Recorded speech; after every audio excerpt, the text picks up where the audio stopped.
umaga mga bata, tumayo po ang lahat at tayo ay manalangin. Sa ngalan ng Ama, ng Anak, ng Espiritu Santo. Amen. Pwede na po tayo umupo. Ngayon mga bata, narito ang layunin para sa unang baita.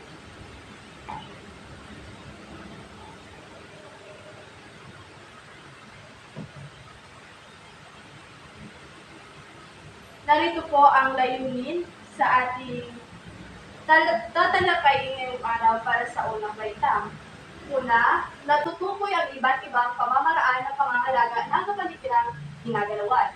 Pangalawa, na isasagawa ng mga mag-aaral ang mga aktibidad na naglalayong mapanatili ang kalinisan at kaayusan ng kapaligiran tulad ng pagtulong sa paglilinis ng kanilang silid-aralan at bakuran. At ang pangatlo, na ipapakita ng mga mag-aaral ang malasakit at responsibilidad sa kapaligiran sa pamamagitan ng aktibong pakikilahok sa mga gawain ng pangangalaga. Ayan po ang layunin para sa unang baita. Narito naman po ang layunin para sa ikalawang baita. Unang layunin, natutukoy ng mga mag-aaral ang iba't ibang uri ng paglilingkod at serbisyo ng komunidad. Pangalawa, nakakasulat ng mga pangungusap kung paano tumutugon ang mga serbisyo ng bawat pangkat sa komunidad. At ang panghuli, ipapakita ang respeto at pagkilala ng mga mag-aaral sa mga taong nagtatrabaho na nagbibigay ng serbisyo sa komunidad. Ngayon po, para sa unang baitang ay mayroon tayong individual na gawain. Narito po ang panuto para sa unang baitang. Basahin po natin. Panuto, lagyan ng check ang patlang kung ang pangungusap ay nagpapakita ng pagpapahalaga sa kapaligiran at ekes kung hindi. Naintindihan po ba mga bata? Magaling. So, ngayon, dumako naman po tayo sa ikalawang baitang. Panuto, basahin po natin. Isulat kung paano tumutugon ang mga serbisyo ng bawat pangkat sa komunidad. Naintindihan po ba ang panuto ikalawang baita? Magaling. Kung gano'n, narito po ang iyong sasagutan para sa individual na gawain. Tapos na po ba mga bata? Okay, kung gano'n, atin na pong iwasto ang inyong mga sagot. Ang panuto po natin ay lagyan ng check ang patlang kung ang pag-uusap ay nagpapakita ng pagpapahalaga sa kapaligiran at ekes kung hindi. Una, iniwan ang basura sa upuan. Check o ekes? Siyempre, ekes. Ginagawa niyo po ba ito sa ating silid-aralan? Tama, dapat hindi po natin ito ginagawa. Pangalawa, tumutulong sa nanay sa pag-aalaga ng mga halaman sa bakuran. Check o ekes? Check. Magaling mga bata. Kayo po, tumutulong po ba kayo sa inyong nanay? Sa paano pong paraan? Nagwawalis po kayo ng inyong bakuran? Magaling. So, ngayon, dumako na po tayo sa ikatlo. Iniiwan nakabukas ang gripo pagkatapos gamitin.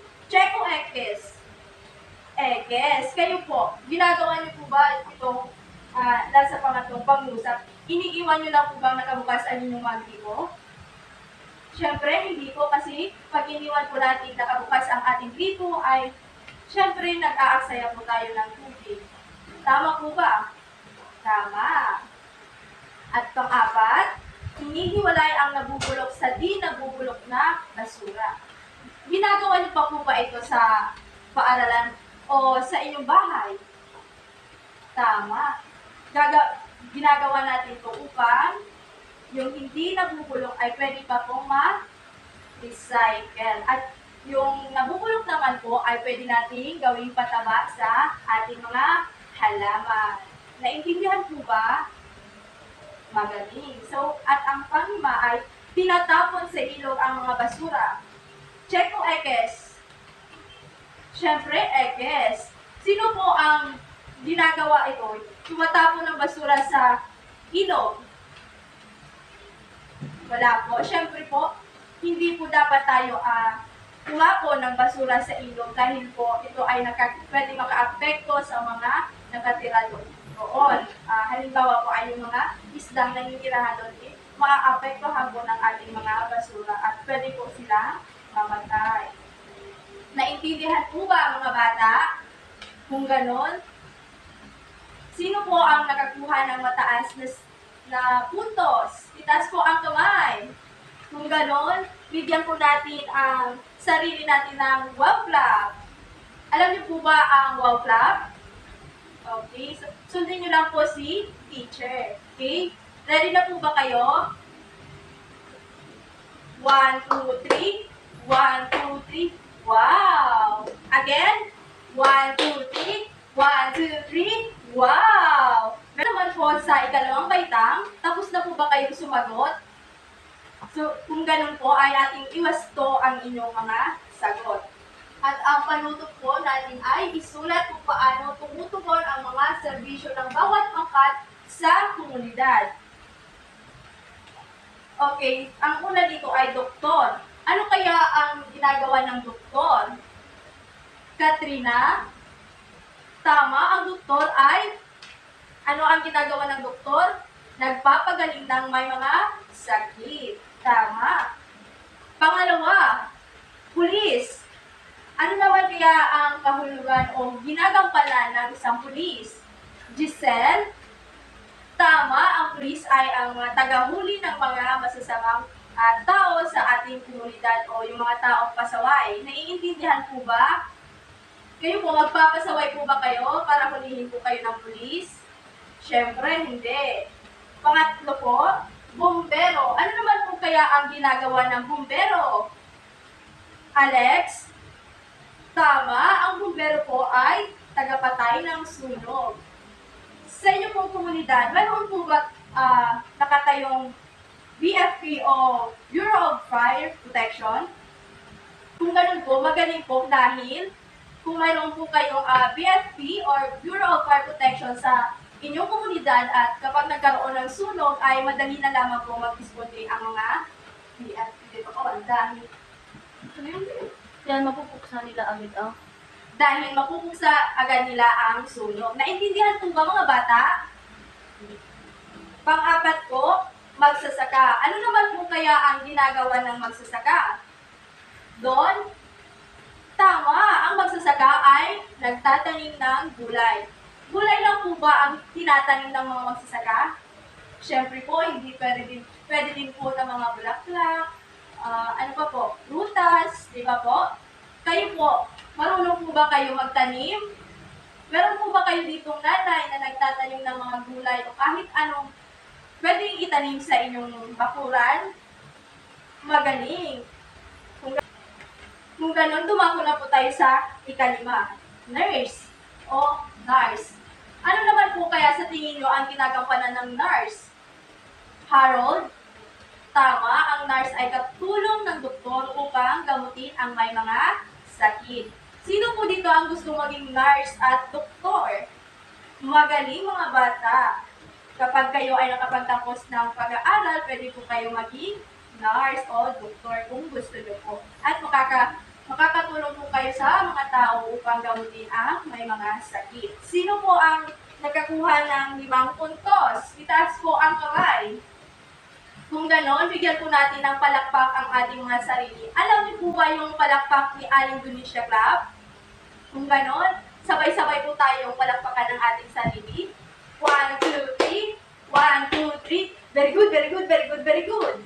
Isa pa po. 1, 2, 3. 1, 2, 3. Very good, very good, very good, very good. Bago po tayo matapos sa ating aralin ngayon, meron po si teacher inihandang laro para matukoy ni teacher kung may natutunan ba kayo sa ating aralin ngayon. Naintindihan po ba mga bata? Kung ganon, si teacher ay naghanda ng isang musika at bola at habang ang musika ay tumutugtog, ang bola ay papasa nyo sa katabi ninyo at kung sino po ang nakahawak ng bola kapag ang musika o ang tugtog ay tumigil, mayroon po kayong sasagutang tanong. Naintindihan po ba mga bata? Narito po ang mga tanong at kapag nasa inyo po ang bola, kapag tumigil ang tugtog, ay pupunta po kayo dito sa unahan at bubunot po kayo ng inyong tanong. Naintindihan po ba mga bata? Magaling, kung ganon, tayo po ay magsimula na. Magsisimula na po tayo mga bata. Ito po ang bola.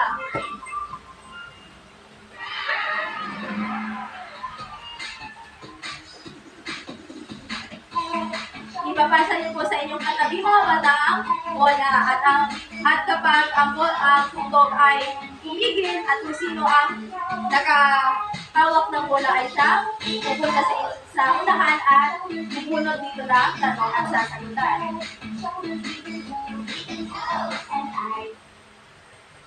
Sino po ang nakahawak? Giselle, sige po, pumunta po sa unahan at bumunot ka ng tanong.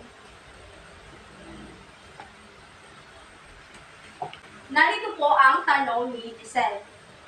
Ano-ano ang mga paraan ng pangangalaga sa kapaligiran na maaari natin gawin sa ating tahanan? At ang sagot po ni Giselle ay tama. Ang mga paraan ng pangangalaga sa kapaligiran sa tahanan ay nabibilangan ng tamang pagtapo ng basura o pagre-recycle at pagtitipid ng tubig at kuryente. At ang panghuli daw po ay pagtatanim ng mga halaman sa ating mga bakuran. Magaling, Giselle. Bigyan po natin si Giselle ng isang wow clap. 1, 2, 3, go! 1, 2, 3, 1, 2, 3, wow! Mukhang may natutunan talaga ang unang baitang sa ating aralin ngayon. Kaya naman, dumako naman tayo sa ikalawang baitang. Parehas lamang po ang ating mechanics para sa ating laro. Ipapasa nyo lamang po ang bola sa inyong katabi at kung sino po ang nakahawak ng bola kapag ang tuktok ay huminto, ay siya po pupunta sa inutan at bubunot ng kanyang tanong at sasagutin ito. Maliwanag po ba ikalawang baitang? Magaling kung ganon, tayo po ay magsimula na. Narito po ang bola, ikalawang baitang, tayo po ay magsisimula na. Alalahanin po natin kung sino po ang makahawak ng bola kapag ang tuktok ay huminto, siya po ang sasagot sa unahan.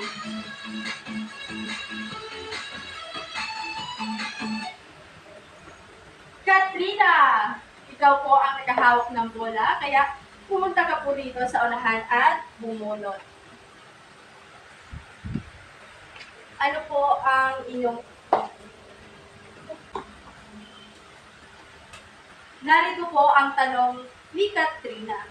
Paano tumutugon ang mga guro sa pangangailangan ng komunidad? Ano po ang sagot ni Katrina?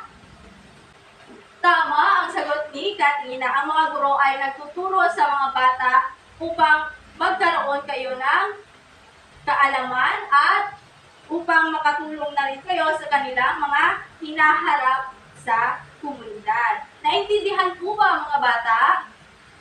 Magaling kung ganon, mukhang may natutunan talaga kayo sa ating aralin ngayon. Kaya naman, bago tayo matapos sa ating aralin, bigyan natin ng isang aling Indonesia clap ang ating mga sarili ngayon.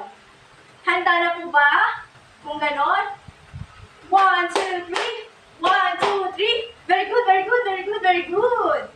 Naintindihan na po ba mga bata ang ating mga tinalakay ngayong araw?